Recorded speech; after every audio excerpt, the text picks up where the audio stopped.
arzon sifatli Damas qaravergan yurtdoshlarimiz uchun 2006-yilda ishlab chiqarilgan Damasimiz yurtdoshlar. Bugun 2-mart videomizni boshladik. Bir like bosib qo'yamiz. Mashinamiz 2006-yilda ishlab chiqarilgan, egalar tomonidan sotuvga kelib ketdi yangi kapit savdoga. Mashinamiz salon holatlaridan ko'rishingiz mumkin. Kumuch ichkalik ishi bor salonda. 235 ming yurgan, o'zini halol yurgani. Motor xatoyladi, umuman gap so'z yo'q mashinamizning. Yumshoq balolar ham normal holatda. Mashinamiz metani 2022-yilda stofka bo'lgan.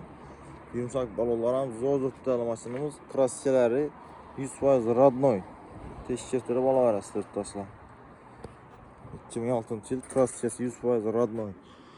Narxini keladigan bo'lsak 26 million so'm yurtdoshlar. Gesizlar yangi kapit savdolar ustunda.